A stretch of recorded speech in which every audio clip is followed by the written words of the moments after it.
cold room purpose we are doing vacuuming. Nitrogen leak test is finished. Now we are doing vacuum.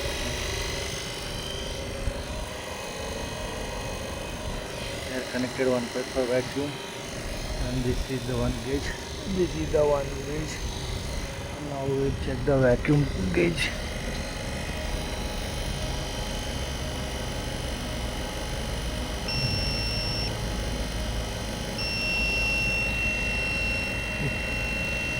$1079 is came.